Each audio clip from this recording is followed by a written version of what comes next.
This is problem 1688. It's on page 747. A portion of a circular cylindrical shell forms a small vane which is welded to the vertical shaft AB. The vane and shaft rotate about the y-axis with a constant angular velocity of 180 rpm counterclockwise. Knowing that the vane weighs 4 pounds, determine the horizontal components of the reaction at A. Some problems are difficult unless you look at them the right way. Let me sketch this. This is one such problem. I'm going to try and make an isometric view.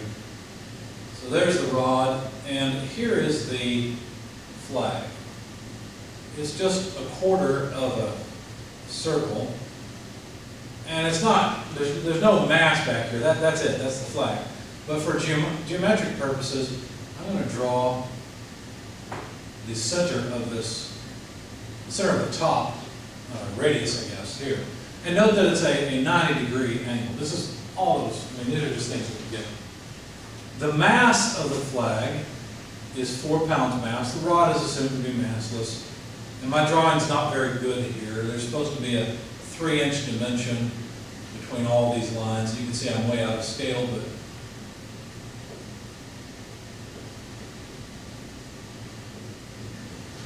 that's what's supposed to happen. I'm going to call the overall length L. I like to work with symbols because it helps me avoid mistakes. There is an angular speed, omega, of this thing, and they told us that the angular speed was 180 revolutions per minute. I thought I converted that to radians per second, but I don't see it at this point. That's okay.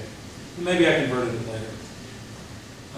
Let's see. The acceleration of gravity does act in this. It acts downward like this. So not only is this thing spinning around, trying to fly off the rod, not only that, but gravity is pulling downward, so causing a moment on this rod. Now, the coordinate system that they defined for us is this line parallel here, so that line's the z-axis. The vertical axis is y, so g-axis in the negative y direction, and then x over here. So x is parallel to this line, and hopefully that all makes a little bit of sense. What they really wanted us to find is the reaction at A. So there's going to be an x and a y component, right? I'm sorry, not a y component, pardon me, the z component. Just realized I made that mistake when I wrote this. I went through and solved the whole thing, but I got a y written here. So in the x and the z direction, the y component, yeah, there's a reaction there, but that could be supported at either end. So we're just going to assume that at B is where it's supported. So we don't care about that. It's just supporting the rod. All right. Well, what will I do to solve this? Well, I'm going to work in this very carefully. I'm going to start with a free body diagram from the top down. And look at it. In fact, you know what? Let me put the free body diagram over here. I'm going to look at it from the top down. There's my quarter circle. Z is in this direction. X is off to the right. And if I'm clever here, I really want to sum forces in a direction that's easy, right? The center of gravity of this thing is going to be somewhere in here. I can locate it. I'm not worried about that right now. In fact, you know what? Let's go ahead and write it down. Let's just go ahead and make a note. This center of gravity, now let's see, this is 2r over pi, and this is 2r over pi. It's just geometry. Just locating the centroid. But what I'm really interested in, I understand that this flag is connected back at this point, right? I guess I could call that point C. We'll call this point somewhere in here. We'll just call that C. Well, if I wanted to sum forces, I think that since essentially I can compress all this mass down to a point here, I would like to sum forces in that direction, right? Not X or Z, but in that direction. So I'm going to draw C, the force on the flag, in that, I guess I call it the normal direction, because if this is rotating about the y-axis in the positive y direction, well, then this mass is just flinging around the y-axis, isn't it? And it requires force in that direction to cause acceleration. Understand that if it's rotating at constant speed, there would be no CT, right? There'd be no tangential force because the thing's not accelerating. It's not going faster and faster. It's just rotating at a constant speed, omega. Okay, so with that in mind, I'll go ahead and draw the kinetic diagram. And let's see, here's our flag, something like this. Center mass is here. I'm going to just go ahead and draw I alpha for completeness, though of course we're told that, I think we're told there's no angular acceleration. I hope not. Otherwise there'd be a force in this CT direction. Let's see. Constant angular velocity. Yeah, so there's none of this. That's 0. Okay. But there is certainly acceleration m(a)x, m(a)z, but those aren't necessarily the most convenient to sum over, right? What would be better is to think about, well, to continue to think about the normal direction, because really these two accelerations, ax and az, must sum up. Let me see, let me do it this way. I didn't draw this on my sheet, I'm just going to draw it over here. max plus maz have to sum up to normal acceleration like this, right? That normal acceleration has to lie along the same line because force is mass times acceleration. So if the net force is in this direction, the net acceleration has to be in that same direction. Now what that really means is that I'm going to need this distance as well as this distance. Now this distance is easy, that's 2r over pi, but this distance is going to be r minus 2r over pi. You have to be careful about that. When I first started solving this problem, I was thinking this would just be a 45-degree triangle, and it isn't. This length is different than this length. Speaking of analyzing the problem a little bit more in depth, let's look at the kinematics. It's always important to study the motion of these problems first. So let me draw this one more time. I guess I'll put the hinge on it this time. Draw the flag. Not a very good flag, but there we go. The center of gravity, or not the center of gravity, center of that curve. And now, if I think of the normal direction like this, what I really want is this distance, rho. Why would I want that? Well, if this is the normal direction, of course there's the center of gravity, and I guess you could say this is the tangential direction because it's rotating this way. Well then, let's see, the normal acceleration, a(n), would just be the angular speed times rho. That's the way it always comes out, right? Omega squared rho.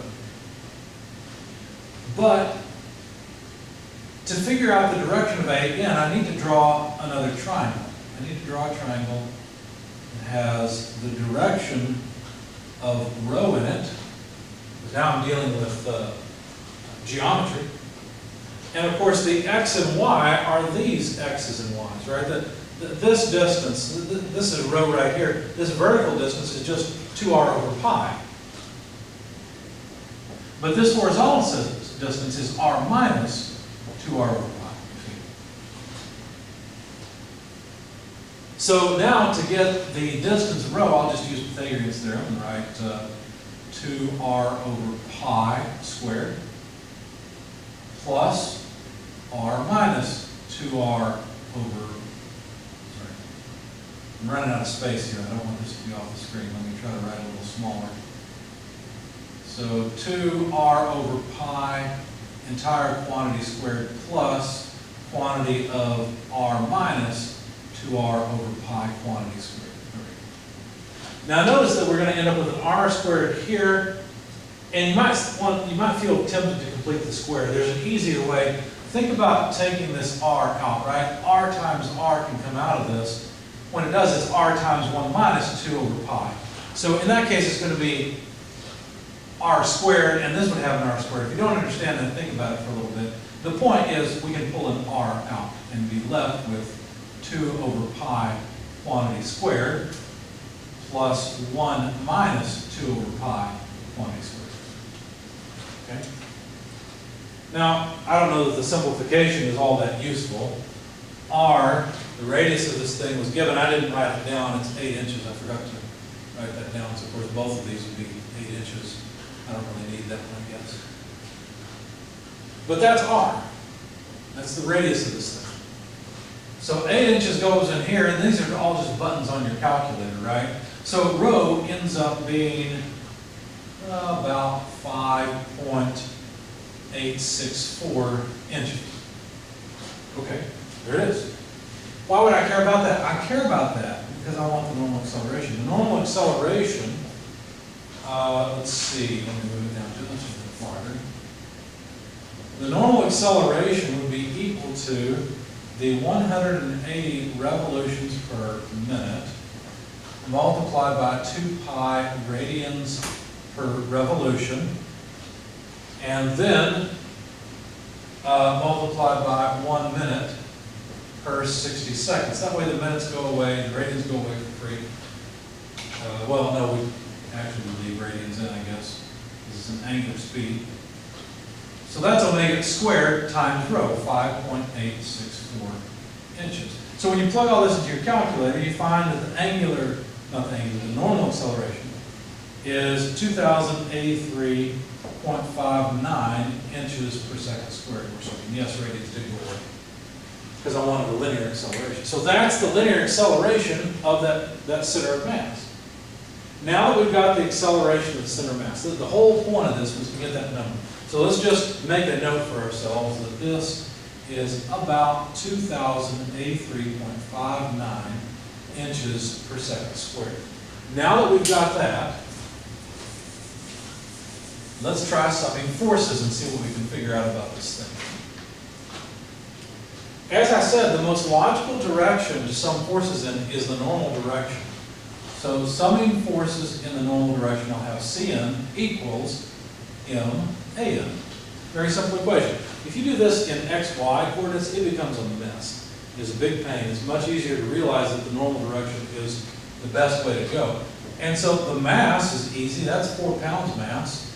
AN is easy. That's 2,083.59 inches per second squared. Notice we've got pounds mass, inches per second squared.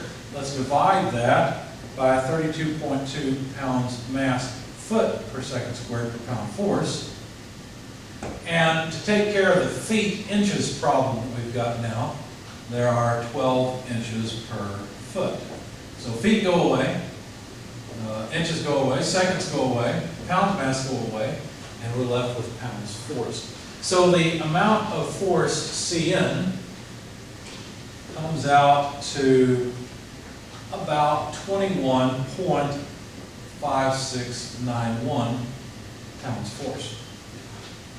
Okay, so that's how much force has to be applied to the flag, and now we know what direction, in order to keep the flag rotating on a circle, right? Keep the center mass on a circle. So let's get rid of this part. We've got the result right there. Now, well, they didn't ask us about forces of the flag. They asked us about the reaction at A. I guess I forgot to note that this point down here is B and this point up here is A. That's what they wanted. So what I need then is a free body diagram of the rod itself.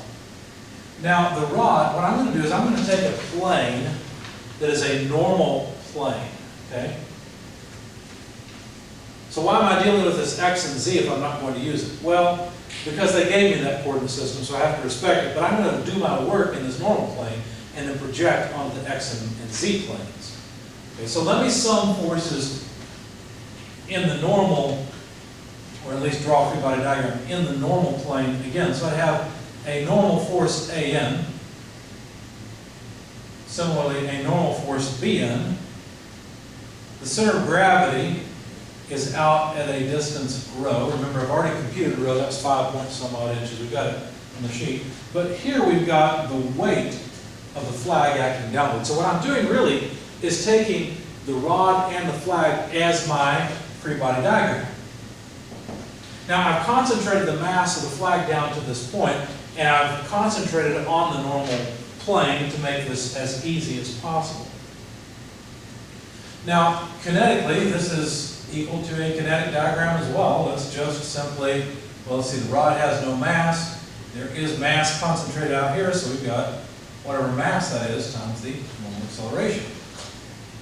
Okay, well, what about if we try to calculate A by summing moments? What would be a good idea? Well, what about if we sum moments about B? If I sum moments about B, that gets rid of B. They didn't ask anything about B. I don't care about it. There must be a force, let's see, between us, but it's internal, right? Cn is an internal force. But I do know how this point accelerates. It accelerates in the normal direction. So let's see what we can do here. I'm not sure that this force will be useful. At least we know how much force is required to hold the flag onto the rod. But if I sum moments about B, taking counterclockwise as positive, let's see, I'd have the distance rho times the weight W, the weight is causing a positive moment, minus the length of the rod times the normal force in A. Now, that would be equal to what? Well, notice I'm not summing moments about the center of gravity of the rod. Even though the rod has no mass, I still have to respect the fact that there's a moment for this dynamic force. And that moment then, well, let's see, it causes a negative moment, so it's negative L over 2 m. So now solving for the normal direction force at A, well, let's see, normal direction force at A, if I moved it to the other side, I move rho W to the right-hand side, let's see, so that will take care of that. I have to divide through by L once I move AN. And then, of course, let's see, the sign on this one would flip also, so I'd end up with plus MAN over 2. Of course, there's L here, but I'm going to divide through by L, so it just goes away, right? Because L is a multiplier on AN. If that algebra is too fast for you, you can pause the video and consider.